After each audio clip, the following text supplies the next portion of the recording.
Hello friends. आज हम लोग नीट डेली टेस्ट नंबर 19 के सॉल्यूशन को डिस्कस करेंगे। टॉपिक है काइनेमेटिक्स। तो चलिए देखते हैं कि इसका पहला क्वेश्चन क्या है।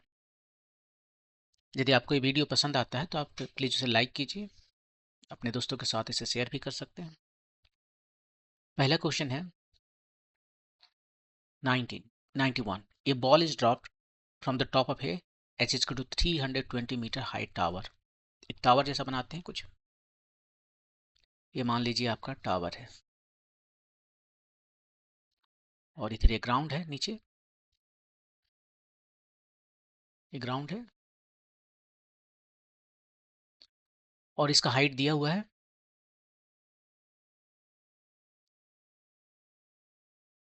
320 meter. T equal to zero पर इसको एक बॉल को ड्रॉप किया गया। पहला बॉल यहाँ से ड्रॉप हो रहा है टी इक्वल टू जीरो पर, या कि यहाँ पर हिट करेगा जमीन पर। और इसको अच्छा, दूसरा बॉल जो है another ball is throne downward with speed भी इक्वल टू 39 मीटर। ये दूसरा बॉल यहाँ पर ले लेते हैं।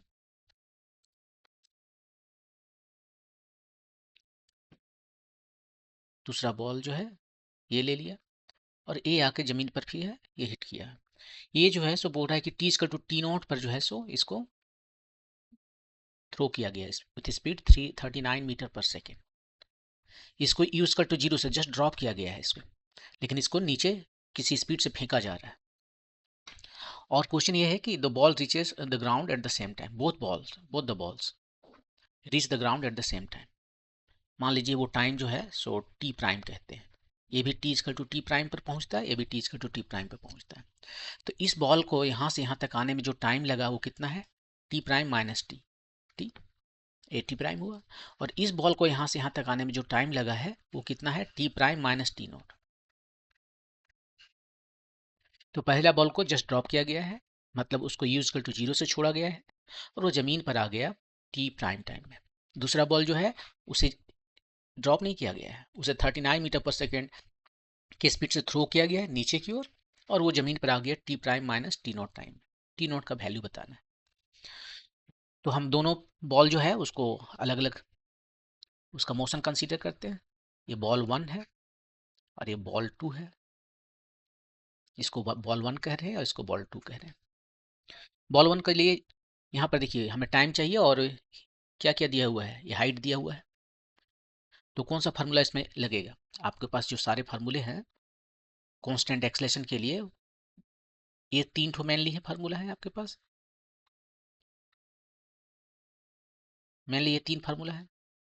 इसमें से कौन सा लगाया जाए? इसमें फाइनल वेलोसिटी से कुछ मतलब है नहीं। यदि फाइनल वेलोसिटी से आपको कोई मतलब नहीं है तो ये और ये दोनों खत्म हो गया, क्योंकि इसमें फाइनल वेलोसिटी है। जो आपको दिया गया है वो एस दिया गया है अपना हाइट, यहाँ पर यू दिया गया है जीरो और टाइम से मतलब है। और एक्सलेशन तो है ही, एक्सलेशन दोनों ही केसेस के लिए नीचे है, acceleration due to gravity G, जिसका वैल्यू हम 10 लेंगे। तो पहला बॉल में चलते हैं, यही फॉर्मूला लगाना है दोनों के लिए। S is equal to U T plus half A T square. S कितना है? हम नीचे के डायरेक्शन को पॉजिटिव लेंगे। देखिए जब भी हम काइनेमेटिक्स में सॉल्व करते हैं प्रॉब्लम को तो सबसे पहले एक डायरेक्शन को हम पॉजिटिव ले लेते हैं, और वो मेरी मर्जी है हम कौन सा डायरेक्शन को पॉजिटिव लेते हैं और किस डायरेक्शन को हम नेगेटिव लेते हैं। बस कंडीशन इतना है कि एक बार एक क्वेश्चन में आप एक डायरेक्शन को पॉजिटिव लीजिए और उसी के साथ स्टिक रहिए। जैसे हमने यहाँ पर पॉजिटिव नीचे ले लिया है, हमेशा पॉजिटिव ही नीचे रहेगा इस क्वेश्चन को सॉल्व करने तक। तो नीचे हमारा पॉजिटिव है, तो एस जो है यहाँ से स्टार्ट किया मेजर करना और नीचे तक आया, वो उसी डायरेक्शन में गए, पॉजिटिव डायरेक्शन में गए, तो ये पॉजिटिव आ गया 320। यू जीरो है तो फर्स्ट टर्म ही जीरो हो गया। हाफ ए, एक्सलेशन देखिए नीचे है तो पॉजिटिव है तो पॉजिटिव 10 लिख दिए, और time square T square, T prime है एक्चुअली। तो टी प्राइम यहाँ से आपको पता चल गया कितना हो गया, कितना हो गया 64 हो गया का स्क्वायर रूट, मतलब 8 सेकेंड आ गया। टी प्राइम जो है 8 सेकेंड इसको लगा। अब दूसरा बॉल को देखते हैं, ये रहा दूसरा बॉल, उसको सॉल्व इधर करते हैं, सेम फार्मूला लगाएंगे। S is equal to U T plus half A T square. S इस केस में भी वही है 320। यू यहाँ पर जीरो था, यहाँ जीरो नहीं है, यहाँ 39 है। टाइम कितना लगा? T prime minus t naught. Plus half A T square, a फिर 10 हो गया, ये ए जो है सो यहाँ पर जी है, एक्सलेशन ड्यू टू ग्रेविटी, और टाइम जो है सो t prime minus t naught का स्क्वायर। अब देखिए ये इक्वेशन है, ये t prime minus t naught में हम t prime minus t naught को कुछ मान लें, एक्स मान लेते हैं, तब हमारा इस इक्वेशन थोड़ा सा इजी हो जाएगा। तो ये हो गया आपका 320, ये हो गया 39 एक्स प्लस ये 5 एक्स स्क्वायर। अब आप इसको सॉल्व कीजिए, आपका इक्वेशन है, एक क्वाड्रेटिक इक्वेशन है, -320 इक्वल टू 0। आप इसे या तो क्वाड्रेटिक इक्वेशन के फॉर्मूला से सॉल्व कीजिए या फैक्टराइज करके सॉल्व कीजिए, जैसे भी आपको पसंद है आप इसको सॉल्व कीजिए। हम इसको सीधे क्वाड्रेटिक इक्वेशन के फॉर्मूला में रख देते हैं, -39 X is equal to minus B plus minus square root over B square minus 4ac by 2a।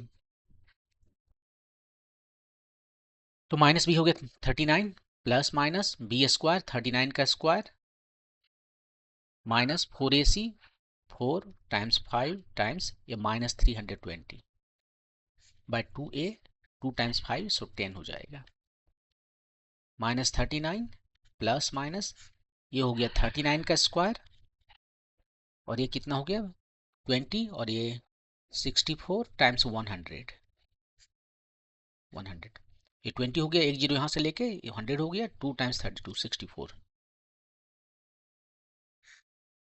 10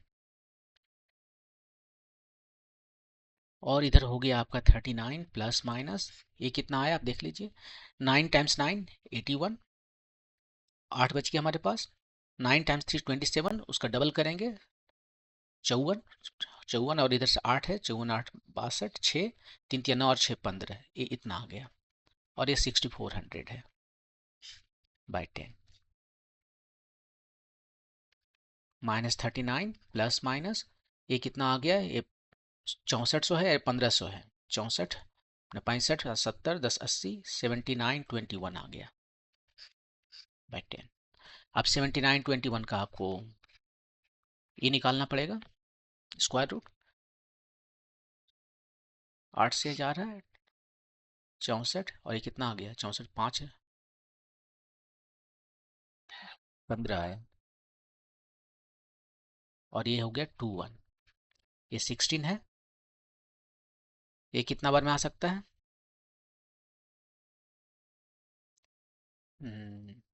कितना बार में, एक बार में आ सकता है या 9 बार में आ सकता है, एक तो बहुत कम है, 9 बार में आएगा,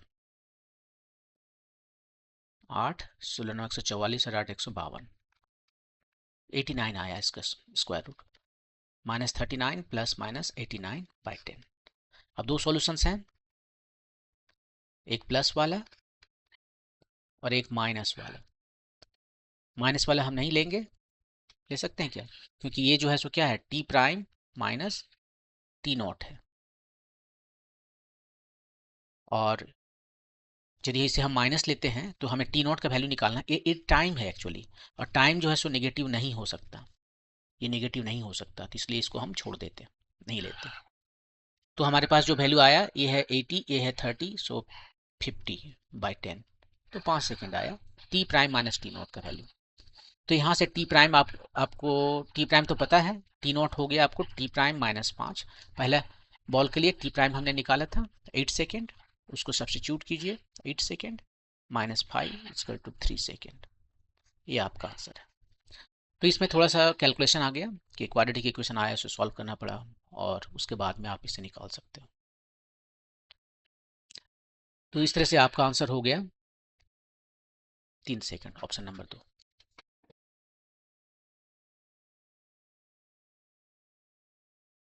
ओके, मूव करते हैं नेक्स्ट क्वेश्चन पे। A ball is dropped from the top of a 320 meter high tower at t is equal to 0. The distance traveled by the balls, पूरा ग्रामर उल्टा पुल्टा लिखा हुआ है, by ball in nth second। ये तो आपको फार्मूला पता है कि nth सेकंड में जो डिस्टेंस ट्रेवल किया जाता है वो कितना होता है, distance travelled in nth second इसको एस एन से डिनोट करते हैं और वो होता है u plus A by two times 2n-1। और इस केस में a कितना है, वो है g, जो हम 10 मीटर पर सेकेंड स्क्वायर है। और इनिशियल स्पीड u कितना है, इसको ड्रॉप किया गया है, इसका मतलब है u जीरो है। कोई स्पीड नहीं दिया गया, जस्ट ड्रॉप कर दिया गया, वो जीरो है। ये दोनों को यहाँ पर सब्सटीट्यूट कीजिए तो एस एन आ जाएगा, u तो जीरो हो गया, एक जगह पर 10 और 2 इधर हो गया, और 2n-1, तो ये आ गया 5 टाइम्स 2n-1। यही आपका आंसर है। इसको मल्टीप्लाई कर लीजिए, 10n-5, 10n-5, ये ऑप्शन नंबर 3। तो ये जस्ट इस फार्मूला पर है कि nth सेकंड में कितना डिस्टेंस से ट्रेवल करेगा। ओके, मूव करते हैं नेक्स्ट क्वेश्चन पे। ये ball is dropped from the top of H is 320 meter high tower or at t is equal to 0. The distance traveled by the ball in the first n second is s1. In the first 2n second is s2. The ratio of s2 by s1 कितना होगा?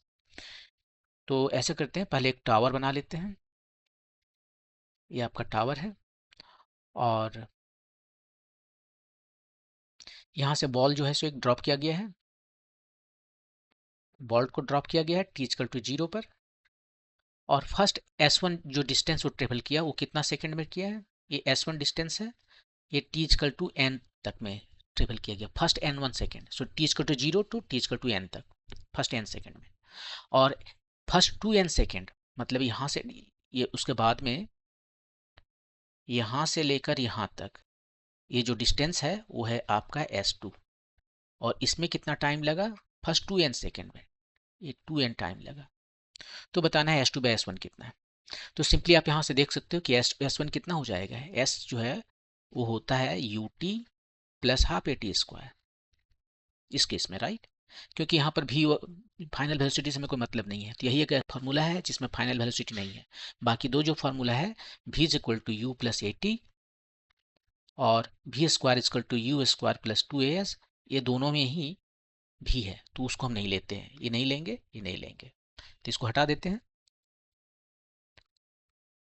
इसको हटा देते हैं,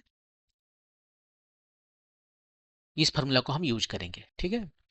अब इसमें s कितना है, पहला केस के लिए चलते हैं, यहाँ पर s1, u तो जीरो है, ड्रॉप किया गया है तो u जीरो है, फर्स्ट टर्म तो जीरो हो गया, हाफ a कितना है वो g है, एक्सलेशन ड्यू टू ग्रेविटी है, नीचे वाला डायरेक्शन को हम पॉजिटिव लिए हुए हैं तो g को प्लस लेंगे। और टाइम कितना लगा यहाँ से यहाँ तक आने में, t equal to 0 to t equal to n time लगा। इससे s2 का देखें, सेम चीज, ये 0 से चल रहा है प्लस हाफ g, ये टाइम कितना लगा यहाँ से यहाँ तक आने में, ये t इक्वल टू 0 टाइम है, ये t equal to 2n time है, तो टाइम लगा 2n उसका स्क्वायर। रेशियो पूछा s2 बाय s1 का, इसको रखिए वैल्यू, ये हाफ जी यहाँ भी है, हाफ जी यहाँ भी है, वो कट गया, ये 2n का स्क्वायर है, सो ये 4n स्क्वायर हुआ, ये n का स्क्वायर है, तो ये आपका 4 आ गया। तो रेशियो जो है सो 4:1 होगा या 4 होगा, ऑप्शन नंबर 2। यहाँ पर तो बता दिया था कि भाई first n second, first 2n second, यदि वो यही ऐसा करता कि फर्स्ट n सेकेंड में जो डिस्टेंस ट्रेवल किया है वो s1 है और सिक्स्थ n सेकेंड में जो ट्रेवल डिस्टेंस किया है वो s2 है या s6 है, तो कितना होता, तब ये क्वेश्चन अलग होता। वो यदि पूछता, जैसे कि यहाँ क्वेश्चन ये है कि पहला n सेकेंड में ना t equal to 0 to t equal to n, ये जो डिस्टेंस ट्रेवल कर रहा है वो s1 है, t equal to n to t equal to 2n तक जो डिस्टेंस ट्रेवल कर रहा है उसको s2 कह रहे हैं। और ऐसे ही आगे बढ़ते बढ़ते कहीं पर आएगा कि t इक्वल टू 6n, यहाँ से t इक्वल टू 5n से जो t इक्वल टू 6n तक जो डिस्टेंस है उसको हम क्या कहेंगे, यहाँ से देखिए ये 2n है, लास्ट वाला ले रहे हैं तो ये 6 है। और यदि आपसे पूछे कि s6 बाय s1 कितना होगा ये बताइए, तब आप क्या करोगे। तो आप कह सकते हो कि इसको तो हम आसानी से निकाल सकते हैं, S1 जो है सो यहाँ पर तो तुरंत निकाल लेंगे, S1 equal to u equal to 0 से ड्रॉप किया जा रहा है बार बार, तो यू टी जो 0 हो गया, तो S इक्वल टू हम ये फार्मूला यूज कर रहे हैं,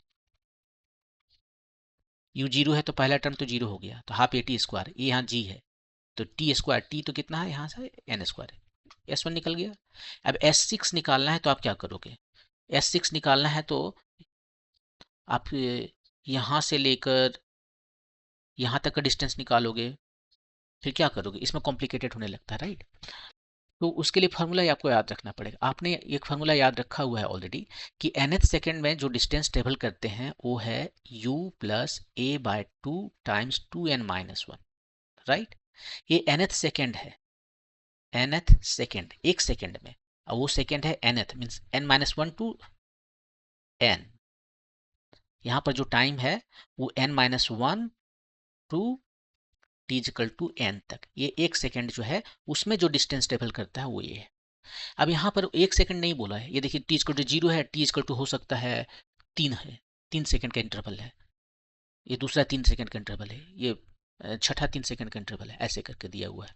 तो ये इंटरवल दिया हुआ है जो एक सेकंड का नहीं है, ये एक से अलग सेकंड का इंटरवल है। तो उसके लिए जो फार्मूला आएगा आप यदि डिराइव करोगे तो एग्जैक्टली इसी की तरह फार्मूला आएगा, और वो फार्मूला हम यहाँ पर लिख देते हैं सिंपली, यही लिखिए आप, और कुछ नहीं लिखना है आपको।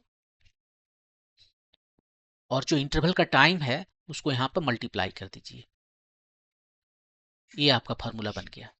ये एस एन जो है अब एस एन नहीं है, ये एस एन इंटरवल यहाँ पर लिखते हैं। nth इंटरवल में जो डिस्टेंस ट्रेवल किया गया है ना, इंटर टी भुला गया, इंटरवल, इस nth इंटरवल में जो डिस्टेंस ट्रेवल किया गया है वो एक सेकंड में जो डिस्टेंस ट्रेवल किया गया उससे डेल्टा टी मल्टीप्लाई करना होगा। ये फार्मूला से आता है, यदि आप डिराइव करोगे तो इतना आता है, बस यही याद रखना है। तो इस हिसाब से इसको हम यदि बनाएं तो बहुत आसानी से बन जाएगा। तो देख लीजिए S6 यहाँ पर क्या लिखेंगे, पहले S1 कितना लिखेंगे, 1 है, फर्स्ट इंटरवल है, ठीक है। S1 जो है उसको फर्स्ट इंटरवल है, तो इसको लिखिए आप पहले, यू तो 0 है तो ये भूल ही जाइए, ए है ए, तो G/2 टाइम्स 2n, मतलब 2 टाइम्स 1-1, और ये इंटरवल दीजिए, इंटरवल कितने का है, यहाँ पर इंटरवल n का है, n, तो आ गया कितना, 1 GN/2।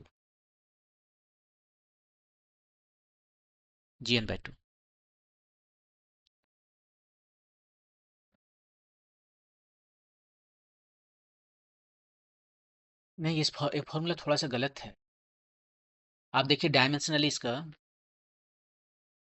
ये गलत है। कैसे, देखिए यहाँ पर जरा सा, ये एस एन है, ये क्या है, लेंथ है, राइट, ये लेंथ है। ये u टाइम्स डेल्टा टी, ये भी लेंथ हो गया, यू टी मैंने वेलोसिटी टाइम्स टाइम, ये लेंथ हो गया, ये भी ठीक है। इसका डायमेंशन ये एक्सलेशन है, L t-2, और ये डेल्टा टी मल्टीप्लाई किए टी, तो ये क्या आया, वेलोसिटी आ गया, डिस्टेंस आना चाहिए था, वेलोसिटी आ गया। तो यहाँ मिसिंग है कि इसमें जो है सो डेल्टा टी होना चाहिए एक्स्ट्रा, एक और डेल्टा टी होना चाहिए। तो इस फार्मूला को हम सही करके अब लिखते हैं, इसको हटा देते हैं। ये आपको चेक करने के लिए था कि ये फार्मूला थोड़ा गलत है, डायमेंशनली गलत है।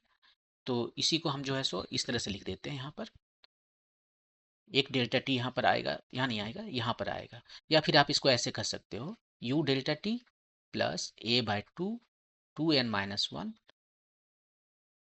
डेल्टा टी स्क्वायर, ये फार्मूला सही है। तो यहाँ पर ए जो है डेल्टा टी का देखिए स्क्वायर आया, तो स्क्वायर आया तो डेल्टा टी है एन, यहाँ पर डेल्टा टी जो है टाइम इंटरवल जो है वो एन स्क्वायर है, एन है, तो उसका स्क्वायर लेना पड़ेगा, ये इतना आया। ये वाला दोनों मैच कर गया, अब ये मैच करना ही था। इसके बाद में S6 में कितना डिस्टेंस ट्रेवल करेगा, सिक्स इंटरवल में कितना जो है ट्रेवल करेगा, तो फर्स्ट वाला तो 0 ही है, सेकंड वाला 2a, सिक्स बोला है, 6-1, और ये इंटरवल का कितना वैल्यू है यहाँ पर, ये जो इंटरवल दिया हुआ है वो जो है n का इंटरवल है, देख सकते हैं 0 to n, n to 2n, ऐसे, तो ये n स्क्वायर हो गया। अब दोनों का रेशियो पूछा है, तब यहाँ पर आप रेशियो आसानी से बता सकते हो। G/2 दोनों में कॉमन हो गया, यहाँ पर बच गया 11 n स्क्वायर, और यहाँ बच गया 1n स्क्वायर, तो ये हो गया 11 आपका आंसर। तो इस तरह का सवाल में ये फार्मूला काफी हैंडी होगा, इस फार्मूला को हम आपको कहीं लिख देते हैं, यहाँ पर लिख देते हैं, S इज इक्वल टू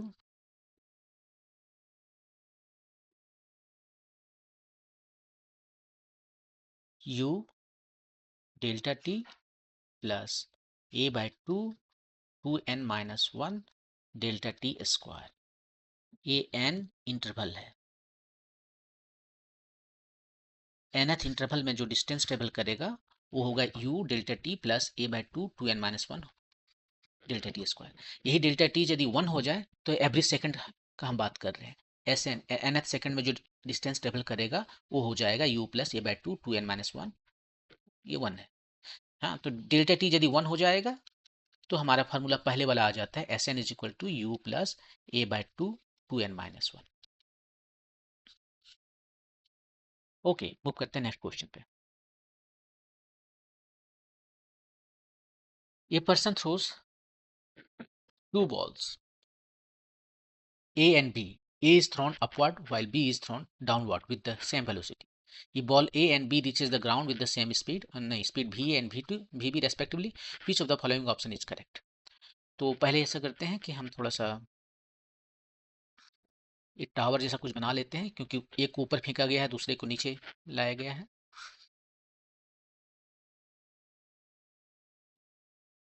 और इसके बाद में अब हम इसे बनाते हैं।